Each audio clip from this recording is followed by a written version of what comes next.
Brother Patrick, Mr. Morris, Mr. Stevens, Mr. McGriskin, parents, teachers, high achievers, and fellow men at Marist. I must first and foremost thank God for this blessing and privilege to stand before you today as ducks of the class of 2011.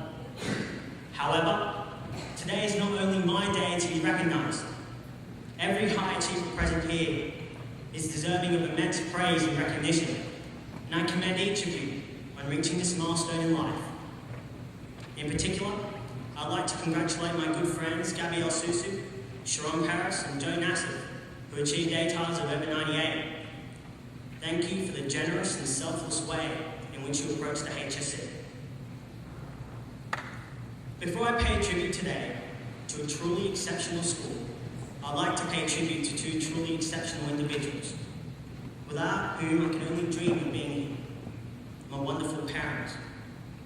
Many years ago now, my parents left their life in India because they believed my star might shine more bright abroad. As I grew confident as a schoolboy here, my parents never let me forget the value of my roots. As I grew confident, when I grew pompous, they would remind me that true knowledge is not confined in the walls of a school, but by only understanding others may one derive true wisdom. On my behalf, I must dedicate today to my parents, and on behalf of all high achievers, I'd like to dedicate today to all our cherished family and friends, without whose love and constant support we simply could not have flourished here.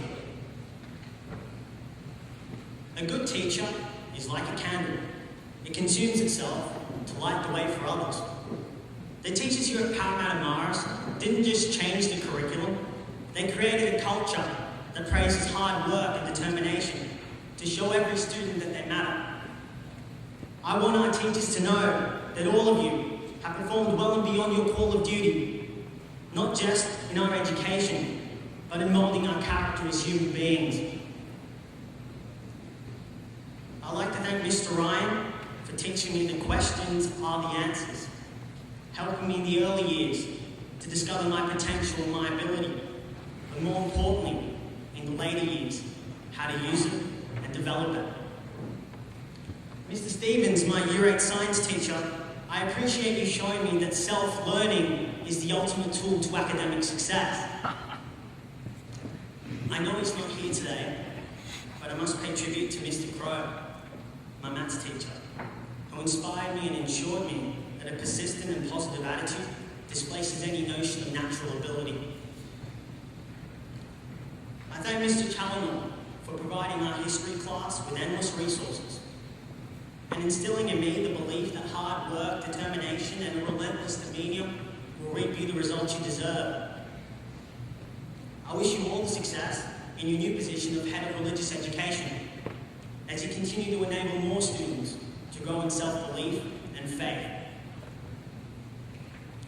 To Mrs. Dennison, thank you for showing me the way, guiding me through a seemingly daunting studies of religion course, for neglecting to teach us anything useless and focusing on what we'd actually need for the HSC.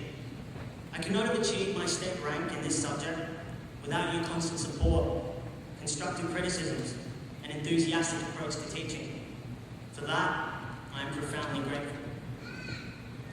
To the English department, in particular Mrs. De Silva, Mr. De Souza, and Mr. Horsborough, thank you for not just teaching me Shakespeare, Kafka, or Camus, but enlightening my way of thinking, broadening my perspective of the world around me, and invoking in me a hunger for lifelong learning.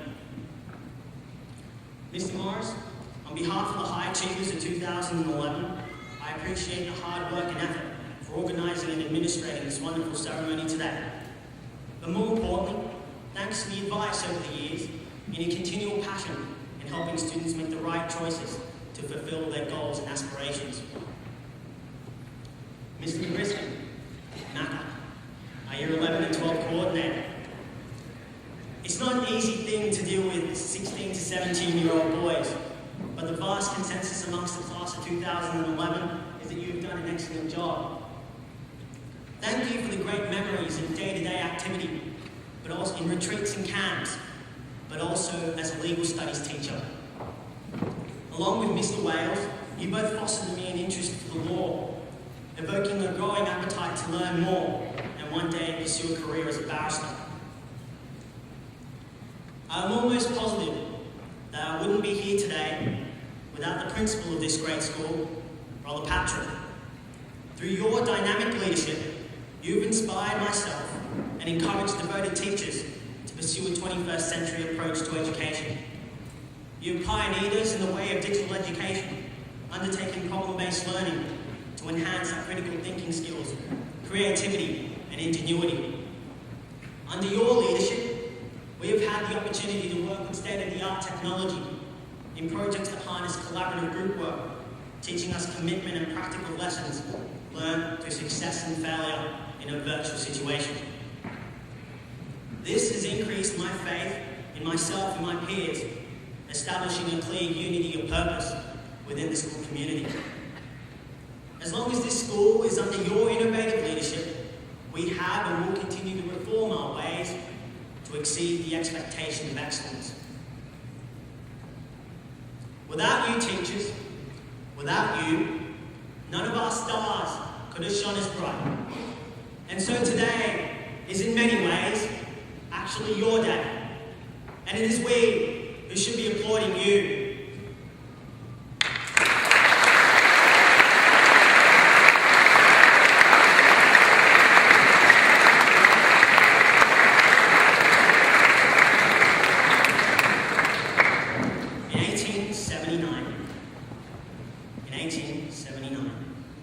There was a scientist plagued with the challenge of finding the ideal filament to create the light bulb.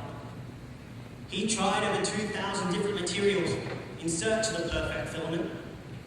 When none of them worked adequately, his assistant complained, "All our work is in vain. We have learned nothing." The scientist replied very confidently, "Oh, we have come a long way. We have learned a lot. We now know that there are 2,000 elements which we cannot use to make a good light bulb." That scientist was a high school dropout, and his name was Thomas Edison. Know that God's delays are not God's denials. Make your attitude always towards a positive disposition. There are no failures, only lessons to be learned. Masterpieces take time, and repetition is the mother of skill. But the will to win, the will to succeed, to shape one's life, to take control, can only be harnessed when you decide what you want.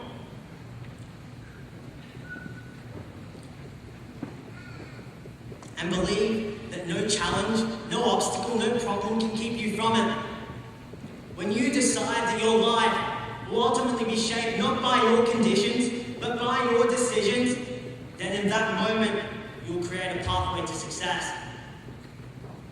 However, one must remember, success truly is the result of good judgment. Good judgment is the result of experience, and experience is often the result of bad judgment.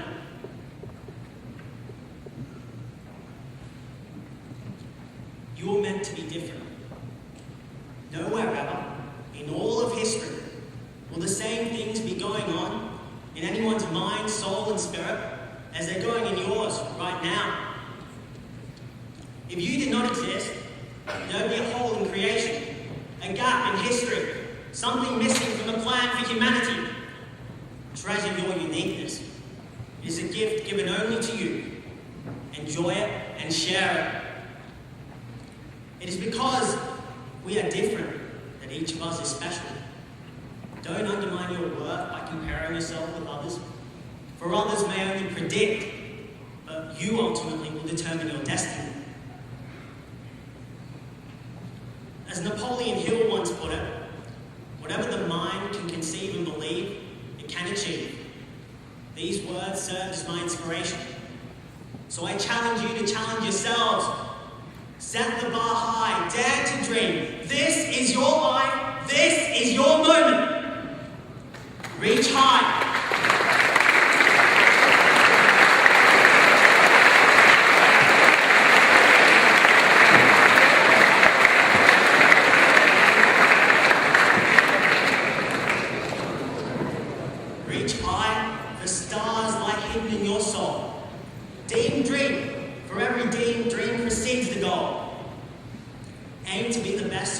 possibly be. Aim not only to dream big, but to be big. Do these things not because they are easy, but because they are hard. Because that goal will serve to organise and measure the best of your energies and skills. Because that challenge is one you are willing to accept, one you are unwilling to postpone, and one you intend to win.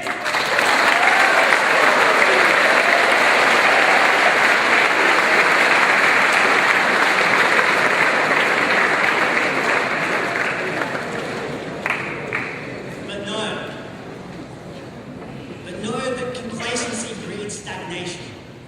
Unless you are extremely disappointed with your current results, you won't be motivated to make the changes that are necessary. The key is to get lots of reasons, or better yet, strong enough reasons, why the change should take place now, immediately, not one day in the future. If you are not driven to make the change now, then you don't really have intense reason to do so. Think about your maths test. Think about your English test, the sports field, the cricket game, not performing, keeping on losing. That's your motivation. That's when you say to yourself, never again. Never again will I lose in the soccer field. Never again will I come last in the maths test. Never again. You're better than that. You can do better. Remember, the best answer to fear is always hope. But that hope requires belief. And belief comes only from words that have been turned into deeds. And some of those deeds may take considerable courage and conviction. This is what Dr. Chris O'Brien described on this very stage 4 years ago as a unity of purpose. It is this spirit that marks us out as a school that I am and will always be proud to be a part of. The kids that walked through these gates 6 years ago now leave. Truly an exceptional class of people. These years we've shared has seen a gradual yet profound coming together. A realisation that what sets us apart need never divide us. Together we embrace change. Together we build through PBL, merge lifelong friendships, but also to support one another at times of difficulty. We have come to be great ambassadors to enforce this venerable institution, and we will continue to be. But I think the spirit of our class is best captured by the two words emblazoned above and behind me on the walls of this great school, on each of our blazers, bags and uniform. Fortio Ito, go forth with strength. These are not just words of wisdom, these are words of profound courage.